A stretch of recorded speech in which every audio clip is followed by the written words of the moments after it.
Merhaba değerli arkadaşlarım. Hepiniz bir Top 11 videomuza hoş geldiniz, sefa geldiniz.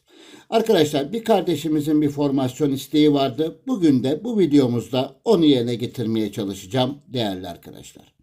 Arkadaşlar ondan evvel yine sorular geliyor. Bu yeni güncelleme ile alakalı. Top 11'ın yapmış olduğu bu güncelleme ile alakalı. Ben bu konuda fazla bir şey konuşmak istemiyorum. Yani konuşmayı da çok yersiz ve değersiz buluyorum arkadaşlar. Zaten ortada olan bir şey. O yüzden de fazla konuşmaya gerek yok diyorum değerli arkadaşlar. Arkadaşlar Hasan kardeşimizin yanında görmüş olduğunuz gibi 4-1-1-1-3 formasyonunu inceler misiniz dedi. Ben de yoksa tabii ki demiştim kendisine. Baktık evet yok. Bu formasyonu da listemize katalım istedim. Arkadaşlar 4-1-1-1-3. Şimdi tabii Hasan kardeşimizin formasyonundan yani ben anladığım şekilde ben kadroyu dizayn ettim. Dolayısıyla iki versiyonlu olan kısmını göstermeye çalışacağım size bugün değerli arkadaşlar. Sanıyorum herhalde yani onun da arzu ettiği formasyon sistemi bu. Ben kadromu buna göre dizayn ettim. Tabii elimde halihazır üçlü forvet kullanacağım için AMC özellikle başka oyuncum olmadığı için de bu şekilde bir formasyon düzeni aldım değerli arkadaşlar.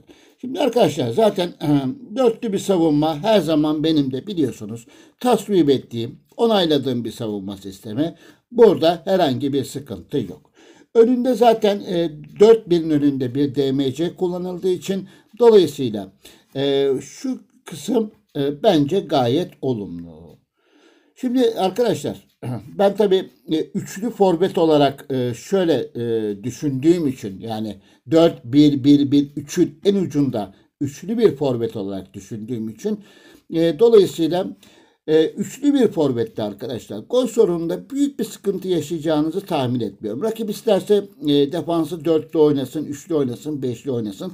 Kadronuzdaki oyuncularınız eğer iyiyse, yüksek becerili oyuncularınız varsa, kaliteler de yüksekse, üçlü bir forvette gol atma şansınız her zaman yüksektir arkadaşlar. Esas sıkıntı bence nerede? Esas sıkıntı arkadaşlar, dedik ya 4 şurada herhangi bir sıkıntı yok. Dörtlü savunma önünde DMC. Yalnız bir evvelki formasyonda da ben aynı şeyi söylemiştim incelememde. Birli tek MC'li orta saha her zaman sıkıntı yaratabilir demiştim arkadaşlar. Şimdi burada yine handikap şu. AMC pozisyonunda yani bu oyuncu AMC değil ama AMC olarak düşünün bu oyuncumuzu. AMC ve üçlü bir forvette gol noktalarında başarılı sonuçlar elde edebilirsiniz. Defansif yönünde de dörtlü bir defans önünde bir DMC ile beraber defansif yönünde de bir problem çıkartmaz bu sistem. Yalnız yine dönüyor dolaşıyor orta sahadaki daha evveldeki videolarımda da söylemiş olduğum gibi bu tarz formasyonlarda MC'nin tek olması sıkıntı yaratabilir. Burada bir başka sıkıntı daha var arkadaşlar. Eğer rakibiniz yine orta sahada sizden çok daha kalabalık olacağı muhakkak kanatlardan oynarsa değerli arkadaşlar buradaki oyuncularınızın üzerine yük binebilir. Yani bek kısmındaki DR ve DL pozisyondaki oyuncularınızın üstüne yük binebilir arkadaşlar. Şu orta alanı şöyle sileyim. Zaten burada bir üçgen oluşturdunuz mu arkadaşlar? Şöyle bir üçgen oluşturdunuz. Zaten bu üçgenler de herhangi bir sıkıntı olmaz. Oynanabilir mi? Oynanabilir. Ama yine dönüyor dolaşıyor. Orta sahadaki tek MC'ye kalıyor. Rakibin oradaki üstünlüğünü size sağlarsa sonuçta şuradaki üstünlük şöyle bir şey olmasın. Şuradaki üstünlük her zaman olduğu gibi başınıza sıkıntı yaratabilir değerli arkadaşlar. Hasan kardeşim vermiş olduğum formasyona göre defans iyi, hücum iyi ama burada üçlü bir forvet bence biraz aşırı lüks oluyor arkadaşlar. Çünkü buradaki üçlü bir forvette olursa orta sahadan bir eksilme yapıyorsunuz. Dolayısıyla bu eksilme kanatlardan gelecek olan rakibe karşı, kanatlardan eğer bu formasyonunuzu inceleyip oradaki eksikliğinizi gören bir rakibe karşı sıkıntı yaratabilir. Hele hele ki arkadaşlar, hele hele ki orta sahada sizden üstünlük sağlayacak ve hücum hattını da ona göre dizayn ederse kanatlardan üstünüze gelebilir, ortadan gelemeyebilir ama kanatlardan üzerinize gelebilir. Dolayısıyla bu size sıkıntı yaratabilir. Şimdi tabii Hasan kardeşimizin şöyle de bir formasyonu daha olabilir. Bu da açıkçası, pardon, şöyle yapayım.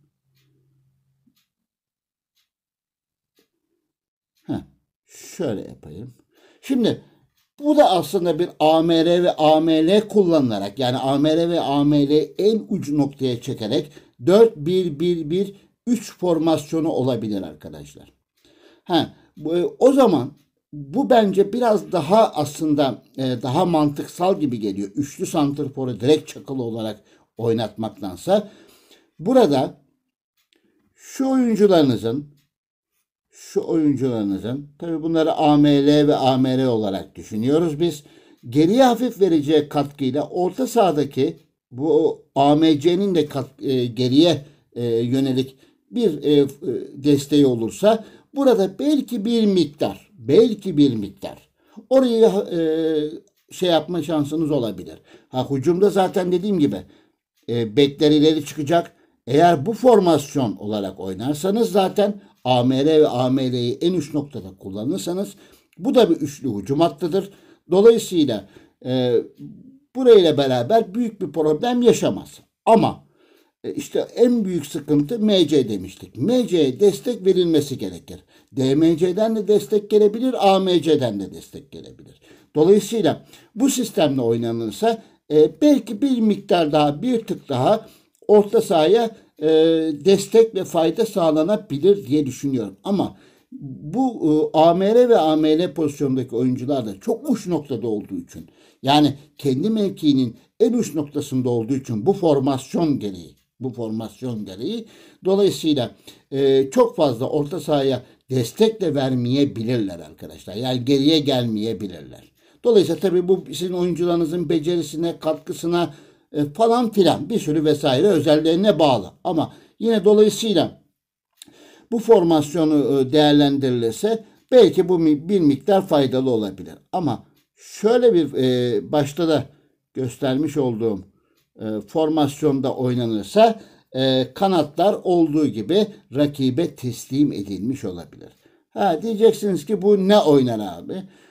Valla bu şimdi hücum oynar arkadaşlar. Direkt rakibe göre tabii. Rakibin diziliş analizine göre hücum oynayabilirsiniz. Yine ben ortadan oynama şansınız var. Çünkü eğer üçlü bir santrforu çakılı olarak kullanıyorsanız kanatlardan oynama şansınız yok. Dolayısıyla ortada oynayacaksınız veya karışık oynama durumu söz konusu olabilir. Pas atma şeklini yine kısa tutamazsanız zaten orta sahada bir handikapınız var. Dolayısıyla orta sahayı da çabuk ve hızlı geçmek zorundasınız. Dolayısıyla uzun top tercih edebilir. Bir an evvel ilerideki santrforlarınıza topu aktarmak adına uzun top tercih edebilir. Veya karışık oynanabilir. Ama ben olsam, böyle bir formasyonda oynayacak olsam direkt uzun topu tercih ederdim. Kontrata hiç girmiyorum. Pres tarzı zaten her zaman alçak olmalı. Top çalma tarzını da normal oynamakta fayda var. Bölgesel veya açık olarak gelebilir arkadaşlar. Tekrar formasyona dönüyorum ve videomuzu kapatıyorum değerli arkadaşlar. Şimdi ne dedik? Defansta dörtlü bir defans, önünde bir DMC, sorun yok, okey. Bir AMC olarak düşündük bunu. 3 ST oynarsak buna da bir tık atıyoruz. Bu da okey. Ama tek sıkıntı dediğim gibi rakip eğer oyunda sizi incelerse formasyonunuzu kanatlardan üzerinize gelebilir değerli arkadaşlar. Şu şekilde de oynarsak dedik. Bu biraz daha belki faydalı, yani biraz daha belki yararlı olabilir şu formasyonu. Eğer ileri üçlüyü dağıtıp AMR ve AML'yi son kısımda oynatırsak belki bu biraz daha geriye yönelik katkıda bir tık daha diyelim. Bir tık daha belki fayda sağlayabilir ama bu da aslında çok fazla bir çözüm olmaz. Oynanabilir mi? Oynanabilir arkadaşlar. Rakibe göre, duruma göre oynanabilir. Ama rakip orta sahada oldukça kuvvetli elemanları da varsa bu oyun sistemi pek o kadar dörtlü bir defans da olsa, DMC de olsa rakibe göre sıkıntı yaratabilir. Arkadaşlar hepinize saygı ve sevgiyle selamlıyorum. İnşallah bir başka videomuzda bir başka da arkadaşımızın vardı. Mehmet Vakitsiz kardeşim. Çok değerli bir kardeşim. Onun bir analiz isteği vardı. Yani affedin tabii biraz gecikmeli olarak belki bazı şeylere cevap verebiliyorum ama tabii ki yoğunluk, işsel yoğunluk, güncel hayat yoğunluğu. Dolayısıyla herkesi bir sıraya aldım. Bana ulaşan kardeşlerimi. Dolayısıyla o Mehmet Vakitsiz kardeşim de kendisini çok seviyoruz, çok değer veriyoruz. Onun desteğini inşallah en kısa sürede yerine getirmeye çalışacağım.